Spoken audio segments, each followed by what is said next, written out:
Yep, disco is back. That must be, he had to live with it in the editing room for however long. Luckily, it was a short edit, because it will make you crazy. I was a disc jockey in a club back when it was popular, you know, and I think it made me lose what little hair I have.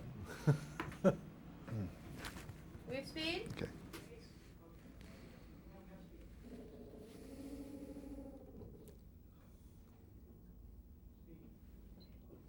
You know, I've noticed looking back on some of your films before I came up here and before I watched this one, some of your movies really lend themselves to watching multiple times.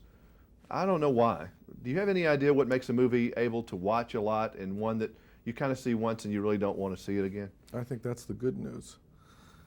I mean, movies that stay with you are movies that have a kind of complexity of structure or something that draws you in emotionally every time are movies you seem to watch over and over again. I think emotion is very important to catch an audience for reviewings because you want to relive the emotion. It's like when you hear a song on the radio that brings back a memory.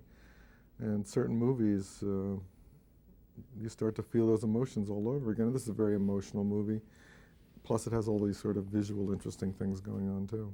Now, you're going to get irritated at all if people somewhat compare this to Scarface?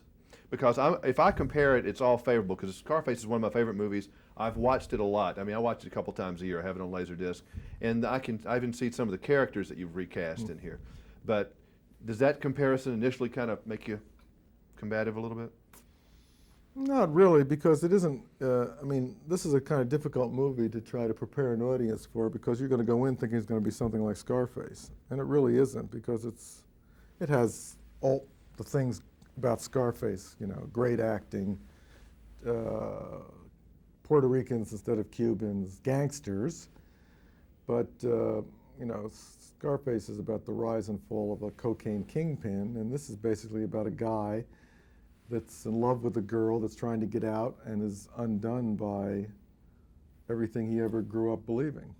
This is more of a street godfather in a way, of a guy who's been taken out of the system and he's trying to come back and be a normal guy, but they just keep dragging him back in. I think it's more like a High Sierra or those John Garfield movies or Bogart, where the guys are saying, I've done this thing, I want out, I don't want anything to do with this, I want to try to get to a different life. And it has a kind of very strong romantic, sentimental quality about his kind of belief and of wanting to live a different life.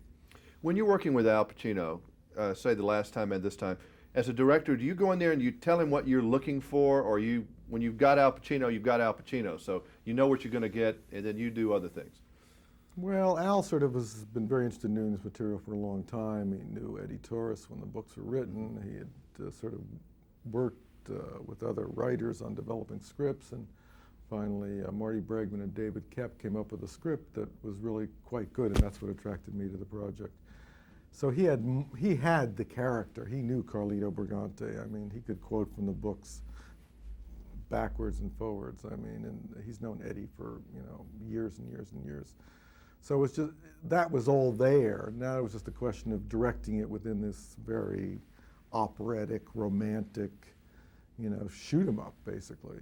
And basically, you know, when you're dealing with any good actors, is basically get everything out of the way so they can basically act.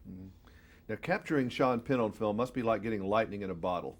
You can see his, you know, you just know what kind of turbulence this guy has, you know, in his life and everything else, and you try to capture it.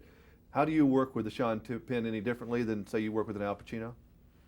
I think I'm basically very lucky with Sean, because he enjoys working with me, and he basically doesn't want to act anymore. I just got him basically because he was delayed on this picture he's planning to direct with Jack Nicholson, and he was just available, and he was waiting, and I just sort of grabbed him and said, Sean, this is a great part.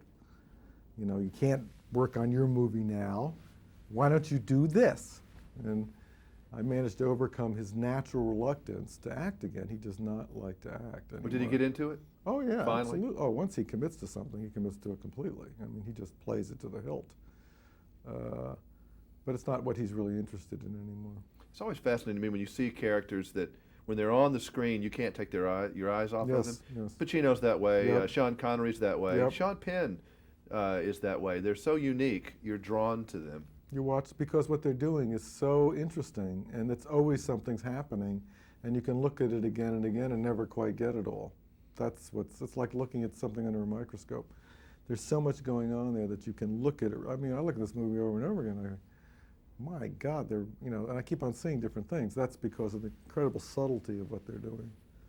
Was this a hard shoot for you when you put all your movies it's together? physically hard because we had a very tight post-production schedule, and You're working in New York. Well, no, it wasn't so New York much wasn't of a problem? That wasn't so much of a problem, but we did have to go all over the city and the subways and Grand Central and a lot of intense dramatic scenes. So you're pretty worn out? Yes. Need a little break? Well, congratulations. I really enjoyed this film, and Thank you. I watch many of your movies a lot. It's always good to see you again. Thank you. Thank you very much. Bye-bye. Thanks. Bye-bye. All right.